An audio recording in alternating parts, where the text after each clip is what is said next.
ਸਤਿ ਸ਼੍ਰੀ ਅਕਾਲ ਸਾਰਿਆਂ ਨੂੰ। ਅੱਜ ਮੋਟੀਵੇਟਰਸ ਦੇ ਵਿੱਚ ਆਦਮਪੁਰ ਬ੍ਰਾਂਚ ਦੇ ਵਿੱਚ me along with my staff of motivators Adampur ਅਸੀਂ we have arranged one live discussion part ਜਿਹਦੇ ਵਿੱਚ ਕੁਝ ਅਸੀਂ ਚੀਜ਼ਾਂ ਨੂੰ ਡਿਸਕਸ ਕਰਾਂਗੇ about the misconceptions or what are the hot topics related to IELTS ਜਾਂ ਕੁਝ ਪੇਰੈਂਟਸ ਦੀਆਂ ਕੁਐਰੀਜ਼ ਹੁੰਦੀਆਂ ਨੇ, ਕੁਝ ਬੱਚਿਆਂ ਨੂੰ ਕਨਫਿਊਜ਼ਨ ਹੁੰਦੀ ਹੈ, ਉਹਨਾਂ ਨੂੰ ਅਸੀਂ ਇੱਕ ਲਾਈਵ ਡਿਸਕਸ਼ਨ ਰਾਊਂਡ ਵਾਂਗੂ ਇੱਥੇ ਅਸੀਂ ਡਿਸਕਸ ਕਰਾਂਗੇ। ਹੋ ਸਕਦਾ ਕਿ ਤੁਹਾਨੂੰ ਤੁਹਾਡੇ ਜਵਾਬ ਇਸ ਇੱਕ ਲਾਈਵ ਡਿਸਕਸ਼ਨ ਦੇ ਵਿੱਚ ਤੁਹਾਨੂੰ ਵੀ ਤੁਹਾਡੇ ਜਵਾਬ ਮਿਲ ਜਾਣ। ਸੋ ਮੇਰੇ ਨਾਲ ਨੇ Jasleen ma'am and Shivangi ma'am. So shall we start ma'am, ਤੁਸੀਂ ਆਪਣੀਆਂ ਜੋ ਤੁਹਾਡੀਆਂ ਕੁਐਰੀਜ਼ ਨੇ, ਤੁਹਾਨੂੰ ਜਾਂ ਕੁਝ ਡਾਊਟਸ ਆ ਰਹੇ ਨੇ, ਬੱਚੇ ਨਾਰਮਲ ਪੁੱਛਦੇ ਨੇ, ਪੇਰੈਂਟਸ ਪੁੱਛਦੇ ਨੇ, ਆਪਾਂ 1 to 1 ਸਟਾਰਟ ਕਰੀਏ ਤੇ I'll try to give the best answer possibly, right? Please, ਹਾਂਜੀ। So the first question ਮੇਰਾ ਇਸ ਰਿਲੇਟਡ ਹੈ ਜੋ ਕਿ ਬੱਚੇ ਕੰਸੀਡਰ ਕਰਦੇ ਆ one of the toughest module in ours, that is reading. So the first question is that sir ਕਿ most of the students ਜਦੋਂ ਕਦੇ ਉਹ attempt ਕਰਦੇ ਆ ਆਪਣੀ ਰੀਡਿੰਗ ਤਾਂ ਫਰਸਟ ਅਟੈਂਪਟ ਜਦੋਂ ਕਰਦੇ ਉਹਨਾਂ ਦੇ 7 ਬੈਂਡ ਆ ਜਾਂਦੇ ਆ, ਬਟ ਉਹੀ ਰੀਡਿੰਗ ਜਦੋਂ ਉਹ ਬੱਚੇ ਸੇਮ ਦੁਬਾਰਾ ਅਟੈਂਪਟ ਕਰਦੇ ਆ ਤਾਂ ਉਹ 5.5 ਜਾਂ 5 ਤੱਕ ਰਹਿ ਜਾਂਦੇ ਆ। I want to know the reason behind that. Sometime okay, I got your question कि हाँ, this is even my experience as well कि कुछ बच्चे की या कुछ readings ਦੇ ਵਿੱਚੋਂ ਮੰਨ ਲਓ ਉਹਨਾਂ ਨੇ ਕੋਈ ਰੀਡਿੰਗ ਅਟੈਂਪਟ ਕੀਤੀ, ਉਹਨਾਂ ਦੇ 7 ਬੈਂਡਸ ਆ ਗਏ, ਰਾਈਟ। ਫਿਰ ਨੈਕਸਟ ਡੇ ਕੋਈ ਹੋਰ ਰੀਡਿੰਗ ਕਰਦੇ ਨੇ, ਸੋ ਉਹਨਾਂ ਦੇ 5 5.5 ਲੈਵਲ, ਰਾਈਟ, ਇੱਥੇ ਉਹਨਾਂ ਦੇ ਆ ਜਾਂਦੇ ਨੇ। ਸੋ ਦਾ ਪ੍ਰੋਬਲਮ ਇਜ਼ ਕਿ ਇੱਥੇ ਬੱਚੇ ਵੀ ਨਹੀਂ ਜੱਜ ਪਾ ਰਹੇ ਕਿ ਉਹਨਾਂ ਦਾ ਐਗਜ਼ੈਕਟ ਲੈਵਲ 7 ਬੈਂਡ ਵਾਲਾ ਹੈ ਜਾਂ 5 ਬੈਂਡ ਜਾਂ 5 ਪੁਆਇੰਟ ਵੀ। ਇੱਦਾਂ ਕਿਉਂ ਹੁੰਦਾ? ਕਿਸੇ ਰੀਡਿੰਗ 'ਚੋਂ 7 ਵੀ ਆ ਰਹੇ ਨੇ, ਕੋਈ ਹੋਰ ਰੀਡਿੰਗ ਕਰਦੇ ਨੇ ਉਹਦੇ ਵਿੱਚੋਂ 5.5 ਤੇ ਆ ਜਾਂਦੇ। ਇਹਦਾ ਰੀਜ਼ਨ ਇਟਸ ਨਾਟ ਅਬਾਊਟ ਕਿ ਪਹਿਲਾਂ ਤਾਂ ਇੱਕ ਮਿਸਕਨਸੈਪਸ਼ਨ ਨੂੰ ਸਾਨੂੰ ਇਵਨ ਬੱਚਿਆਂ ਨੂੰ ਇਹ ਚੀਜ਼ ਸਮਝਣੀ ਪਏਗੀ ਕਿ ਰੀਡਿੰਗ ਹੋ ਨਹੀਂ ਰਹੀ। ਮੈਂ ਪਹਿਲੇ ਵੀ ਆਪਣੀਆਂ ਵੀਡੀਓਜ਼ ਵਿੱਚ ਇਹ ਗੱਲ ਅਕਸਰ ਕਰਦਾ ਰਹਿਣਾ ਵੀ ਜਿਹੜੀ ਚੀਜ਼ ਹੋ ਨਹੀਂ ਰਹੀ ਉਹਨੂੰ ਹੀ ਬਾਰ-ਬਾਰ ਕਰਨ ਦੇ ਨਾਲ ਕਿੱਦਾਂ ਕੋਈ ਮਿਰੇਕਲ ਤਾਂ ਹੋ ਨਹੀਂ ਜਾਣਾ ਕਿ ਅੱਜ ਕੋਈ ਰੀਡਿੰਗ ਨਹੀਂ ਹੋਈ, ਰਾਤੀ ਕੋਈ ਜਾਂ ਤੁਸੀਂ ਘਰੇ ਜਾ ਕੇ ਕੋਈ ਪ੍ਰੈਕਟਿਸ ਕੀਤੀ ਨਹੀਂ ਤੇ ਕੱਲ ਦੁਬਾਰਾ ਰੀਡਿੰਗ ਕਰਨੀ ਤੇ ਕੁਝ ਮਿਰੇਕਲ ਹੋ ਜਾਣਾ। ਸੋ ਰੀਡਿੰਗ ਹੋ ਨਹੀਂ ਰਹੀ, ਰੀਡਿੰਗ ਨੂੰ ਇੰਪਰੂਵ ਕਰਨ ਦੇ ਲਈ ਬਾਰ-ਬਾਰ ਰੀਡਿੰਗ ਕਰਨਾ I don't think so ਕਿ that's gonna be any productive method ਕਿ ਜੇ ਨਾ ਤੁਸੀਂ ਇਸ ਚੀਜ਼ ਨੂੰ ਸੋਲਵ ਕਰ ਸਕਦੇ। The problem ਇਹ ਨਹੀਂ ਹੈ ਕਿ ਰੀਡਿੰਗ ਨਹੀਂ ਹੋ ਰਹੀ, ਹੈਡਿੰਗ ਨਹੀਂ ਹੋ ਰਿਹਾ, MCQ ਫਿਰ ਤੁਹਾਡੇ 17 ਵੀ ਆਉਂਦੇ ਨੇ ਕਿਸੇ ਵਾਰੀ ਤੇ ਕਿਸੇ ਵਾਰੀ ਤੁਹਾਡੇ 35 ਵੀ ਤਾਂ ਠੀਕ ਹੁੰਦੇ ਨਾ। ਸੋ ਜੇ ਰੀਡਿੰਗ 'ਚ ਇਸ਼ੂ ਹੋਵੇ ਤਾਂ ਫਿਰ 35 ਕਿੱਦਾਂ ਠੀਕ ਹੋ ਜਾਣ? ਪ੍ਰੋਬਲਮ ਇਜ਼ ਜਿਹੜੀ ਚੀਜ਼ ਹੋ ਗਈ, ਸਮਝ ਆ ਗਿਆ, ਲਿਖਿਆ ਕੀ ਆ, ਉਹਦੇ 'ਚ ਤੁਹਾਡੇ ਅੱਛੇ ਬੈਂਡ ਆ ਜਾਣੇ। ਜਿਹੜੀ ਨਹੀਂ ਸਮਝ ਲੱਗਿਆ, ਸੈਂਟੈਂਸ ਕੀ ਲਿਖੇ ਆ, ਕੀ ਵਰਡਸ ਆ ਗਏ, ਉਹਦੇ ਵਿੱਚ ਤੁਹਾਡਾ ਲੈਵਲ ਘਟ ਜਾਣਾ। ਸੋ I personally recommend here ਕਿ ਮੇਰੇ ਕਹੇ ਤੇ 6-7 ਦਿਨ ਦੇ ਲਈ ਆਪਣੀ ਰੀਡਿੰਗ ਅਟੈਂਪਟ ਕਰਨਾ ਬੰਦ ਕਰ ਦਿਓ। ਪਹਿਲੇ 7 ਦਿਨ ਜਸਟ ਐਂਡ ਜਸਟ ਕੋਈ ਨਿਊਜ਼ ਚੈਨਲ ਨੂੰ ਫੋਲੋ ਕਰ ਲਓ, ਨਿਊਜ਼ ਰੀਡ ਆਊਟ ਕਰੋ, ਬੁੱਕਸ ਪੜ੍ਹੋ, ਵੀ ਬੁੱਕ ਫ੍ਰੈਂਡਲੀ, ਨੋਵਲਸ ਪੜ੍ਹੋ।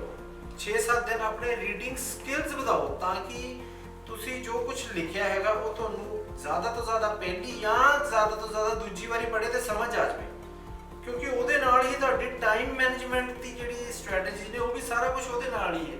ਕੁਝ ਬੱਚਿਆਂ ਨੂੰ ਰੀਡਿੰਗ ਇੱਕ ਵਾਰੀ ਕੋਈ ਸੈਂਟੈਂਸ ਪੜ੍ਹਿਆ ਸਮਝ ਆ ਜਾਂਦਾ, ਕੁਝ ਨੂੰ 2-3 ਵਾਰੀ ਸਮਝਣਾ ਪੈਂਦਾ। ਸੋ ਆਬਵੀਅਸਲੀ 2-3 ਵਾਰੀ ਸਮਝਣਾ ਪੈਂਦਾ ਪੜ੍ਹਨ ਲਈ ਤੇ ਦੈਟ ਮੀਨਸ ਤੁਹਾਨੂੰ ਟਾਈਮ ਲੱਗ ਰਿਹਾ, ਤੁਹਾਡੀ ਟਾਈਮ ਮੈਨੇਜਮੈਂਟ ਵੀ ਹਿੱਲਣੀ ਆ, ਰਾਈਟ। ਤੇ ਇਸ ਨੂੰ ਮੈਂ ਵਾਈਂਡ ਅਪ ਫਿਰ ਅਕੋਰਡਿੰਗਲੀ ਇਹੀ ਚੀਜ਼ ਕਹਾਂਗਾ ਲਾਸਟ ਦੇ ਵਿੱਚ, ਇੰਪਰੂਵ ਯੂਰ ਰੀਡਿੰਗ ਸਕਿੱਲਸ ਕਿ ਰੀਡਿੰਗ ਦੇ ਉੱਤੇ ਵਰਕਆਊਟ ਕਰੋ, ਸਕਿੱਲਸ ਉੱਤੇ ਵਰਕਆਊਟ ਕਰੋ, ਬੁੱਕਸ ਨਾਲ ਫ੍ਰੈਂਡਲੀ ਹੋ। ਆਟੋਮੈਟਿਕਲੀ ਆਫਟਰ 7 ਡੇਜ਼ ਤੁਹਾਡਾ ਰਿਜ਼ਲਟ ਆਟੋਮੈਟਿਕਲੀ ਬੋਲਣ ਲੱਗ ਜਾਏਗਾ। 8 ਦਿਨ ਤੋਂ ਬਾਅਦ 7 ਦਿਨ ਤੋਂ ਬਾਅਦ ਰੀਡਿੰਗ ਸਟਾਰਟ ਕਰੋਗੇ, ਤੁਹਾਡੇ ਇੰਪਰੂਵਮੈਂਟ ਤੁਹਾਨੂੰ ਖੁਦ ਦਿਖੇਗੀ। That's what I can say Shivangi ma'am. Hopefully ਕਿ ਬੱਚਿਆਂ ਨੂੰ ਜੋ ਕੁਝ ਮਿਸਕਨਸੈਪਸ਼ਨ ਹੈ ਨਾ ਉਹ ਦੂਰ ਹੋ ਜਾਣਗੇ। ਓਕੇ ਸਰ, ਹੁਣ ਜੇ ਅਸੀਂ ਦੇਖੀਏ ਵੀ ਲਿਸਨਿੰਗ ਦੀ ਗੱਲ ਕਰੀਏ ਤੇ ਲਿਸਨਿੰਗ ਦੇ ਵਿੱਚ ਮੇਨ ਰੀਜ਼ਨ ਹੈ ਕਿ ਸਪੀਡ ਹੈ ਨਾ, ਤੇ ਬੱਚਿਆਂ ਨੂੰ ਸਪੀਡ ਦਾ ਹੁੰਦਾ ਕਿ ਜਦੋਂ ਸਪੀਡ ਜ਼ਿਆਦਾ ਹੋਵੇ ਤੇ ਉਹਨਾਂ ਦੇ ਆਨਸਰਸ ਰਹਿ ਜਾਂਦੇ ਆ, ਤੇ ਉਹਦਾ ਕੀ ਰੀਜ਼ਨ ਹੁੰਦਾ ਇਹਦੇ ਵਿੱਚ? ਨਹੀਂ, ਯੂ ਸੈਡ ਕਿ main reason is speed. Main reason speed ਨਹੀਂ ਹੈ, ਸਪੀਡ ਤਾਂ ਇਟਸ ਬੀਨ ਨਾਰਮਲ, ਜੋ ਵੀ ਉਹਨਾਂ ਨੇ ਆਪਣਾ ਸੈਟਅਪ ਕੀਤਾ ਸਟੈਂਡਰਡ ਟਾਈਮ ਹੈ ਉਹੀ ਚੱਲਣੀ ਹੈ। ਉਹ ਬੱਚਿਆਂ ਦੇ ਐਕਸਕਿਊਜ਼ਸ ਨੇ, ਮੇਰਾ ਸਕਿਪ ਹੋ ਗਿਆ ਜੀ ਕਿਉਂਕਿ ਫਾਸਟ ਸਪੀਡ ਸੀਗੀ Shivangi ma'am, Jasleen ma'am, it's all excuses ਨਾ। ਉਸੇ ਰੀਡਿੰਗ 'ਚੋਂ ਕਿਸੇ ਦੇ 9 ਬੈਂਡ ਵੀ ਆਉਂਦੇ ਆ, right. Problem is reading skills ਦੀ ਕਮੀ ਤੇ ਦੂਸਰਾ ਮੋਸਟ ਪ੍ਰੋਨਾਂਸੀਏਸ਼ਨ। ਹੁਣ ਜੇ ਕੋਈ ਚੀਜ਼ ਚੱਲ ਰਹੀ ਹੈ ਨਾਰਮਲ ਸਪੀਡ, ਤੁਸੀਂ ਪ੍ਰੋਨਾਂਸੀਏਸ਼ਨ ਦੇ ਉੱਤੇ ਵਰਕਆਊਟ ਆਪਣੀ ਤੇ ਨਹੀਂ ਕੀਤਾ ਹੋਇਆ ਜਾਂ ਤੁਹਾਡੇ ਲਿਸਨਿੰਗ ਸਕਿੱਲਸ ਨਹੀਂ ਉਹਨੇ ਸਟਰੋਂਗ ਹੈਗੇ, ਤੁਹਾਡੇ ਲਈ ਤਾਂ ਉਹ ਵਰਡ ਤੁਹਾਨੂੰ ਫਾਸਟ ਨਿਕਲਣਾ, ਤੁਹਾਨੂੰ ਸਮਝ ਨਹੀਂ ਆਣਾ ਕਿ ਉਹਨੂੰ ਪ੍ਰੋਨਾਂਸ ਕਿੱਦਾਂ ਕੀਤਾ ਗਿਆ, ਬਿਕੋਜ਼ ਆਪਾਂ ਨਾਰਮਲੀ ਕਹਿੰਦੇ ਕਿ ਜੀ ਅਮਰੀਕਨ ਐਕਸੈਂਟ ਵੀ ਹੁੰਦਾ, ਬ੍ਰਿਟਿਸ਼ ਐਕਸੈਂਟ ਵੀ ਹੁੰਦਾ। ਸੋ ਐਟਲੀਸਟ ਉਹਨਾਂ ਦੀ ਪ੍ਰੈਕਟਿਸ ਤਾਂ ਕਰੋ, ਕੁਝ ਸੌਂਗ ਸੁਣੋ ਤਾਂ ਕਿ ਤੁਹਾਨੂੰ ਉਹਨਾਂ ਦਾ ਐਕਸੈਂਟ ਪੜ੍ਹਨ 'ਚ ਕੋਈ ਡਿਫਿਕਲਟੀ ਨਾ ਆਵੇ। ਲੈਟਸ ਟੇਕ ਐਨ ਐਗਜ਼ਾਮਪਲ ਨਾ, ਮੈਂ ਇਵਨ ਕੱਲ੍ਹ ਵੀ ਕਲਾਸ ਆਪਣੀ ਦੇ ਵਿੱਚ ਦੇਖ ਰਿਹਾ ਸੀ, ਕੁਝ ਬਲੈਂਕ ਸੀਗੀ ਲਿਸਨਿੰਗ ਦੀ, ਉਹਦੇ ਵਿੱਚ ਕੁਝ ਉਹਦੇ 'ਚ ਵਰਡ ਆਇਆ। ਹੁਣ ਸਾਡੇ ਬੱਚੇ ਮੋਸਟਲੀ ਇਸ ਵਰਡ ਨੂੰ ਬੋਲਦੇ ਆ ਰੈਸਟੋਰੈਂਟ। ਜਦੋਂ ਮੈਂ ਵੀ ਨਾਲ ਲਿਸਨਿੰਗ ਸੁਣ ਰਿਹਾ ਸੀ ਤਾਂ ਕਈਆਂ ਨੇ ਉਸ ਨੂੰ ਰੈਸਟੋਰੈਂਟ, ਚਲੋ ਜਿੱਦਾਂ ਵੀ ਉਹਨਾਂ ਨੇ ਜੋ ਸੁਣਿਆ ਉਹਨਾਂ ਨੇ ਲਿਖਿਆ ਕੁਝ ਹੋਰ, ਬਟ ਸਪੀਕਿੰਗ 'ਚ ਉਹਨਾਂ ਨੇ ਰੈਸਟੋਰੈਂਟ ਤਾਂ ਨਹੀਂ ਬੋਲਿਆ ਨਾ। ਸੋ ਐਗਜ਼ੈਕਟ ਪ੍ਰੋਨਾਂਸੀਏਸ਼ਨ ਉੱਤੇ ਵਰਕ ਕਰੋ, ਇਟਸ ਰੈਸਟੋਰੈਂਟ। ਹੁਣ ਜਦੋਂ ਲਿਸਨਿੰਗ ਦੇ ਵਿੱਚ ਰੈਸਟੋਰੈਂਟ ਬੋਲਣਗੇ ਹੈ ਨਾ, ਤੇ ਸਾਡੇ ਬੱਚਿਆਂ ਨੂੰ ਕੁਝ ਹੋਰ ਸੁਣਦਾ ਹੈ ਨਾ। ਜਿੱਦਾਂ ਦੂਸਰੀ ਐਗਜ਼ਾਮਪਲ, ਕਿਉਂਕਿ ਇਹ ਚੀਜ਼ਾਂ ਹੋਈਆਂ, there is another word called entrepreneur, the right pronunciation is this, entrepreneur। ਬੱਚੇ ਹੁਣ ਉਹਨਾਂ ਨੇ ਲਿਸਨ ਰੀਡਿੰਗ 'ਚ ਸੁਣਿਆ ਵਰਡ, ਉਹ ਕੀ ਬੋਲਦੇ ਨੇ ਐਂਟਰਪ੍ਰੇਨਿਓਰ, ਉਹ ਫਿਰ ਉਸ ਚੀਜ਼ਾਂ ਦੀ ਮਿਸਕਨਸੈਪਸ਼ਨ ਹੋ ਜਾਂਦੀ ਹੈ ਉਹਨਾਂ ਨੂੰ, ਉਹ ਨਾ ਉਸ ਚੀਜ਼ਾਂ ਨੂੰ ਡਾਈਜੈਸਟ ਹੋਰ ਤਰੀਕੇ ਨਾਲ ਕਰਦੇ ਆ। ਲਿਸਨਿੰਗ ਇਜ਼ ਆਲ ਅਬਾਊਟ ਤੁਹਾਡੇ ਕਿੰਨੇ ਕੁ ਲਿਸਨਿੰਗ ਸਕਿੱਲ ਸਟਰੋਂਗ ਨੇ, ਕਿੰਨੇ ਕੁ ਤੁਸੀਂ ਮਤਲਬ ਇੰਗਲਿਸ਼ ਸੌਂਗ ਕਹਿ ਲਓ ਜਾਂ ਕੁਝ ਨਿਊਜ਼ ਸੁਣਦੇ ਹੋ, ਉਹਦੇ ਨਾਲ ਇੰਪਰੂਵ ਹੋ ਜਾਏਗਾ। ਤੇ most importantly you need to work on your pronunciation, ਥੋੜਾ ਸੁਣੋ, ਲਿਸਨਿੰਗ ਸਕਿੱਲਸ ਵਧਾਓ। ਲਾਸਟ ਇੱਕ there is one thing which I want to add up here ਕਿ I personally recommend ਕਿ ਤੁਸੀਂ ਕਾਰਟੂਨ ਜ਼ਰੂਰ ਸੁਣੋ। ਮੈਂ ਜ਼ਿਆਦਾ ਨਹੀਂ ਕਹਿੰਦਾ ਕਿ ਮੂਵੀਜ਼ ਦੇਖੋ ਹੀ ਦੇਖੋ, ਬਟ ਕਾਰਟੂਨਸ ਤੁਸੀਂ ਸੁਣੋਗੇ, ਦੇਖੋਗੇ ਚਲੋ, ਜਾਂ ਸੁਣੋਗੇ ਨਾਲ ਨਾਲ, ਤੁਹਾਨੂੰ ਉਹਦੇ ਵਿੱਚ ਬਹੁਤ ਜ਼ਿਆਦਾ ਬੈਨੀਫਿਟ ਹੋਏਗਾ ਸਟੂਡੈਂਟਸ। ਹਾਂਜੀ, ਕੁਝ ਹੋਰ Shivangi ma'am? Yes sir, definitely. As we know that the speaking ਦੇ ਜੋ ਵੀ ਸਾਡੀਆਂ ਕੁਐਰੀਜ਼ ਹੈਗੀਆਂ ਜਾਂ ਸਟੂਡੈਂਟਸ ਦੀਆਂ ਕੁਐਰੀਜ਼ ਹੈਗੀਆਂ, ਉਹ ਸਾਰੀਆਂ ਕਵਰ ਅਪ ਹੋ ਜਾਣਗੀਆਂ 26 ਨਵੰਬਰ ਨੂੰ ਜਦੋਂ ਸਰ ਦਾ ਸਪੀਕਿੰਗ ਵਰਕਸ਼ਾਪ ਹੈ ਉਸ ਦਿਨ। ਸੋ ਆਈ ਹੋਪ ਕਿ ਉਸ ਦਿਨ ਸਾਰੀਆਂ ਕੁਐਰੀਜ਼ ਜਿਹੜੀਆਂ ਕਵਰ ਅਪ ਹੋ ਜਾਣਗੀਆਂ। And nextly I want to know about the writing module. So most of the students ਜਦੋਂ ਇੱਥੇ ਸਾਡੇ ਕੋਲ ਰਾਈਟਿੰਗ ਕਰਦੇ ਆ, ਅਸੀਂ ਉਹਨਾਂ ਦੀ ਗ੍ਰਾਮੈਟੀਕਲ ਮਿਸਟੇਕਸ ਨੂੰ ਠੀਕ ਕਰਦੇ ਆ, ਜਾਂ ਉਹਨਾਂ ਦੀ ਅਗਰ ਥੋੜ੍ਹੀਆਂ ਬਹੁਤ ਹੁੰਦੀਆਂ ਆਪਾਂ ਉਹਨਾਂ ਨੂੰ ਪ੍ਰੀਪੇਅਰ ਕਰਦੇ ਆ for the exam.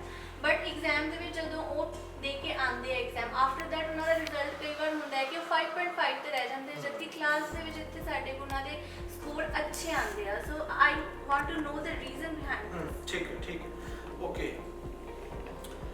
Shivangi ma'am ਦੇਖੋ, ਬੀਇੰਗ ਓਨੈਸਟ, ਹਰੇਕ ਇੰਸਟੀਟਿਊਸ਼ਨ ਦੇ ਵਿੱਚ 7 ਬੈਂਡਸ ਅਚੀਵਰਸ ਵੀ ਹੁੰਦੇ ਆ, 5.5 ਵੀ ਹੁੰਦੇ ਆ। ਅਸੀਂ ਵੀ ਉਸੇ ਇੰਡਸਟਰੀ ਦੇ ਪਾਰਟ ਹਾਂ ਕਿ ਚਲੋ 7 ਬੈਂਡ ਆ ਗਏ ਤਾਂ ਸਭ ਅਸੀਂ ਦਿਖਾ ਦਿੰਦੇ ਆ, 5.5 ਬੈਂਡ ਆ ਗਏ ਅਸੀਂ ਨਹੀਂ ਦਿਖਾਉਂਦੇ, ਚਲੋ ਹੈ ਨਾ, ਦੈਟਸ ਓਕੇ, ਚਲੋ ਇੱਕ ਇੰਟਾਇਰ। ਬਟ ਉਹ ਜਿਨ੍ਹਾਂ ਦੇ 5.5 ਬੈਂਡ ਆਏ ਆ, ਉਹਨਾਂ ਦੇ ਉੱਤੇ ਵਰਕਆਊਟ ਕਰਨਾ ਕਿਸ ਤਰ੍ਹਾਂ, ਇਹ ਇੱਕ ਅੱਛੀ ਅਪਰੋਚ ਹੋਣੀ ਚਾਹੀਦੀ ਇੰਸਟੀਟਿਊਸ਼ਨ ਦੀ। ਇਹ ਨਹੀਂ ਕਿ 5.5 ਆਏ ਆ ਉਹਨਾਂ ਨੂੰ ਮੈਨੂਪੂਲੇਟ ਕਰਨ ਲੱਗ ਪਓ ਕਿ ਤੇਰੀ ਫਾਈਲ ਇੱਥੇ ਨਹੀਂ ਇੱਥੇ ਲੱਗ ਜਾਏਗੀ। ਮੈਂ I don't recommend this thing.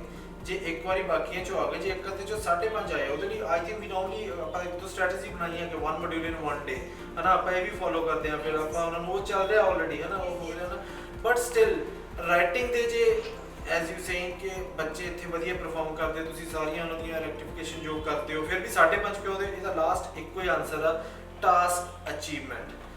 ਬੱਚਾ ਜੇ ਇੱਥੇ ਤੁਹਾਡੇ ਕੋਲ ਗ੍ਰਾਮਰ 'ਚ ਅੱਛਾ ਲਿਖ ਰਿਹਾ, ਐਕਟਿਵ ਪੈਸਿਵ ਯੂਜ਼ ਕਰ ਰਿਹਾ, ਕੋਲੋਕੇਸ਼ਨ, ਕੰਪਾਊਂਡ ਸੈਂਟੈਂਸ ਸਟਰਕਚਰ ਯੂਜ਼ ਕਰ ਰਿਹਾ, ਵੋਕੈਬਲਰੀ ਅੱਛੀ ਹੈ, ਜੇ ਫਿਰ ਵੀ ਨਹੀਂ ਉਹਦੇ ਬੈਂਡ ਆ ਰਹੇ ਰਾਈਟਿੰਗ ਦਾ, ਦੈਟ ਮੀਨਸ ਉਹ ਟਾਸਕ ਅਚੀਵਮੈਂਟ ਵਿੱਚ ਗਲਤੀ ਕਰਕੇ ਐਗਜ਼ਾਮ ਦੇ ਵਿੱਚ। This is 100% sure I'm about. So we need to understand ਕਿ ਟਾਸਕ ਹੈਡਿੰਗ ਜਿਹੜਾ ਉਹ ਸਮਝਾਉਣਾ ਕਿੱਦਾਂ, ਤੇ ਟਾਸਕ ਅਚੀਵਮੈਂਟ ਬੱਚੇ ਦੀ ਪੂਰੀ ਕਿੱਦਾਂ ਕਰਵਾਉਣੀ, ਉਹਨੂੰ ਸਟੇਟਮੈਂਟ ਨੂੰ ਕਿਹੜੀਆਂ ਚੀਜ਼ਾਂ ਨੂੰ ਹਾਈਲਾਈਟ ਕਰਵਾਉਣਾ ਬਹੁਤ ਜ਼ਰੂਰੀ ਹੈ being A trainer. So that's your part. ਕਿ ਬਾਕੀ ਚੀਜ਼ਾਂ ਦੇਖੋ, ਇੰਨੇ ਤਾਂ ਗ੍ਰਾਮਰ ਉਹਨਾਂ ਨੇ ਲਿਖ ਲੈਣੀ ਕਿ 6 ਆ ਜਾਣ, ਹੈ ਨਾ, ਇੰਨੇ ਕੁ ਉਹਨਾਂ ਨੂੰ ਨੋਰਮਲ ਵੋਕੈਬਲਰੀ ਪਤਾ ਹੁੰਦੀ ਹੈ। ਜੇ 5.5 ਆ ਰਿਹਾ, that means problem is in your task response, you need to work on that, right. ਹਾਂ, ਇੱਕ ਚੀਜ਼ ਮੈਂ ਐਡ ਜ਼ਰੂਰ ਕਰਾਂਗਾ ਇੱਥੇ ਕਿ Shivangi ma'am was saying about the speaking module, ਹੈ ਨਾ। ਸਪੀਕਿੰਗ ਨੋ ਡਾਊਟ ਕਿ ਅਸੀਂ ਇੱਕ ਸੈਮੀਨਾਰ workshop arrange कर रहे हैं। I think I'm not sure about the date.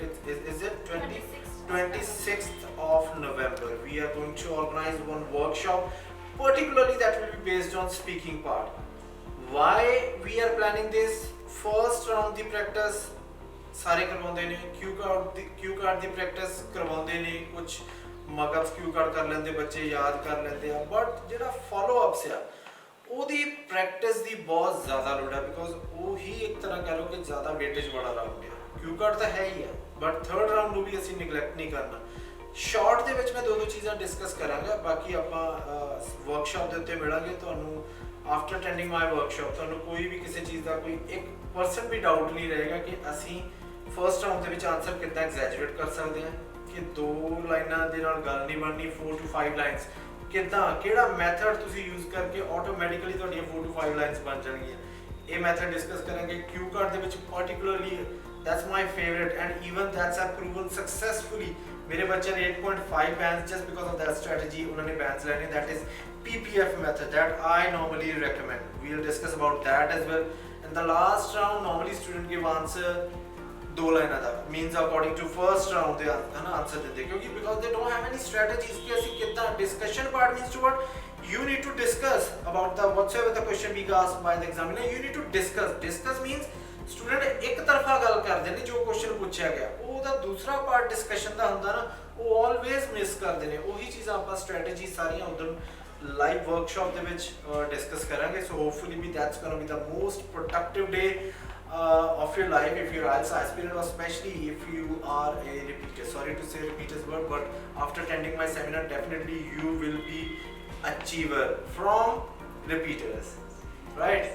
So anything you want to ask? No, first. Huh? Okay, so even I want to all of you students, your parents, if you have any queries related to anything, straight come to me, meet me anytime। I'll be available all the time in the Jalandhar office until 11 o'clock in Adhampur office। So if you have any queries, or you can put your comments, or you can ask anything in the comment box, I'll straight away I'll give you the answer of every queries, right? So till next video, stay connected and stay motivated। Thank you very much।